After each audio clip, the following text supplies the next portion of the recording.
오늘이 내 인생의 가장 젊은 날이다. 서점에서 본 책 제목입니다. 평범하게 보아 넘길 수도 있었겠지만 저같이 나이가 든 사람에게는 충격적으로 다가왔어요. 늙음을 확 깨우면서 다가오는 오늘이 그렇게 소중하구나. 오늘 잃으면 인생이 없어지는구나. 그런 깨달음을 가졌습니다. 여는 생명은 우리가 받은 선물 중에 최고의 선물입니다. 생명이 있기에 오늘 여러분과 제가 여기 있는 것입니다. 오늘 본문은 요한복음 9장인데요. 9장에 이렇게 시작합니다. 때가 나심에 나를 보내신 이의 일을 우리가 하여하리라. 때가 나심에 나를 보내신 일을 우리가 해야 하리라. 이것은 나 1인칭과 3인칭 우리가 나옵니다. 즉 주님의 일은 바로 너희 일이야. 이렇게 말씀하시는 것만 같습니다. 네, 오늘 주님께서는 당신을 따라서 그 일을 하기를 원하신다. 이렇게 내볼 수도 있는 것이죠. 그 다음에 이어지는 말씀은 밤이 오리니 그때는 아무도 일할 수 없느니라 그러셨습니다. 그 밤이 언제일까? 아무리 생각해도 낮과 밤 우리가 만나는 그 밤은 아닌 것 같습니다. 그래서 저는 그냥 그걸 내가 사는 날 동안 숨 쉬는 날 동안을 말씀하는 것이다. 그렇게 읽었습니다. 그러면 우리는 사는 날 동안 열심히 뭘 해야 되느냐. 나 보내신 이의 일을 우리가 하리라 했으니까 우리가 그 일을 감당해야 되는 것입니다. 그 일이 바로 하나님 일입니다. 하나님 일이 무엇이냐? 쉽게 목사님 설교하시는 것도 하나님 일이고 거리 나가서 전도하는 것도 하나님 일이고 구제하는 것도 하나님 일이고 맞습니다. 그런데 그렇게 하면서 우리는 우리 스스로에게 심각하게 질문을 해봐야 됩니다. 내가 설교하고 전도하고 하는 것이 정말 하나님 일인가? 교회를 짓고 시설을 운영하는 하나님 일인가? 아니면 내가 먹고 살기 위해서는 일인가? 아무리 겉모양은 하나님의 일로 포장이 되어 있어도 그 목적이 주님과는 상관없이 나 호구지책을 위해서 하는 일이라고 볼 때는 하나님이라고 볼 수는 없을 것 같습니다. 오히려 비록 거리에서 호떡을 굽고 아니면 학교에서 아이들을 가르치고 또 뭐 어느 연구실에서 연구를 하고 회사를 다니고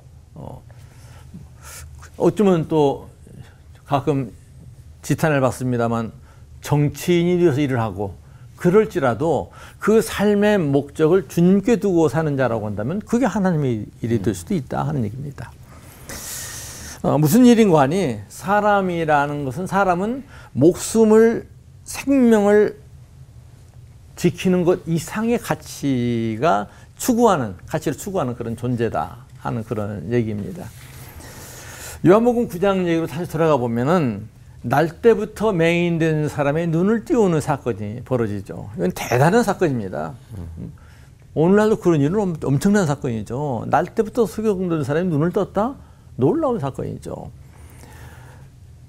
그런데 예수님께서는 왜 그 일을 하셨느냐? 저는 앞서 말씀과 보는 것처럼 그 시대를 깨우는 일, 그 사건을 위해서 시대를 깨우고 계신다. 그렇게 보고 싶습니다. 오늘 우리가 사는 시대는 사실 어둡습니다. 깨워야 할 시대입니다. 무슨 나 자신이 깨었나 한번 살펴보셔야 될 것입니다. 예수님께서 말씀하신 그 천국도 사실 알고 보면은 오늘 현재입니다. 우리가 주님 기도 하실 때 종종 하죠. 나라의 임하옵시며 오늘 현재입니다. 또 예수님의 산상수는 어떻게 시작합니까? 팔복으로 시작하죠. 첫 번째가 심령이 가난한 자는 복이 있나니 천국이 그들의 것이며 말씀합니다. 또 그 팔복 끝에 가서 뭐라고 했어요? 박해를 받는 자는 복이 있나니 천국이 그들의 것이다. 이렇게 말씀하고 있습니다. 여기 그들의 것 오늘 현재입니다. 예수님께서는 주님 가르친 기도를 통해서도 오늘 현재를 말씀하셨고 또 산상수훈을 통해서도 오늘 현재를 말씀했습니다. 앞서 얘기를 시작할 때 오늘이 내 인생의 가장 젊은 날이다 시작을 했습니다. 그리고 히브리서 기자는 말하죠. 오직 오늘이라고 일컫는 동안에 매일 피차 권면하자. 오늘 우리는 오늘을 살아야 됩니다. 오늘을 놓치지 말아야 됩니다. 오늘 없는 내일 있을까요? 오늘 없는 내일은 없습니다. 그러므로 오늘 우리는 오늘을 살아야 되는 것입니다. 저는 종종 그런 말도 했습니다. 예수 천당, 그 궁극적인 답은 예수 세상이다. 오늘 이 땅에서 천국의 삶을 살아야 된다. 그런 말씀을 종종 해왔습니다. 기도하겠습니다. 오늘을 소중히 여기며 사는 일꾼이 되게 하옵소서. 아멘. 시대의 어둠을 깨우고 사는 날 동안 천국을 구현하는 주님의 제자들이 되게 하옵소서. 예수님의 이름으로 기도합니다. 아멘.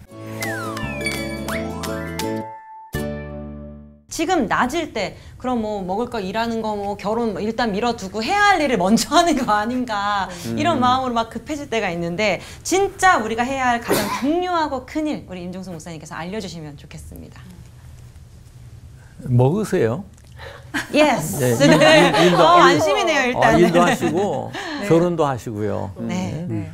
예수님께서 바리새인들에게 질책을 받았는데 먹고 마시기를 즐기는 자를 그랬어요. 그 죄 아니에요. 먹으라고 다 허락하신 거예요. 일용할 양식 주시고요. 먹으시고 일하고 결혼도 하시고 이미 결혼하셨으니까 걱정 없네. 네. 네, 괜찮아요. 중요한 것은 항상 스스로에게 던져야 될 것 같아. 난 깨어있는 자인가. 나는 깨어있는 자가. 나를 잃어버릴 때가 너무도 많아요. 맞아요. 나 아닌 나의 삶을 살 때가 너무도 많이 있고 그러니까 항상 나 스스로를 바라보면서 내가 깨어있는 자인가. 무슨 내가 깨어있어야 다른 사람 깨울 수 있는 거 아니겠어요? 근데 많은 사람들은 깨어있는 줄로 착각하고 사는 경우도 또 많아요. 특히 우리 크리스찬들이요. 그러니까 아마 냉정하게 스스로를 질문하면서 나는 깨어있는 자인가. 항상 깨어있도록 힘쓰는 그런 삶을 살아야 되는 것이죠. 그리고 결국은 아까도 말씀드렸죠. 천국, 예수님께서 말씀하신 천국은 매우 오늘 현재적이라고요. 오늘 그 삶을 구현하는 것이 우리에게서 가장 큰 일이고 그 삶을 구현하는 것이 또 즉 시대를 깨우는 일이다. 그렇게 말씀드리고 싶습니다.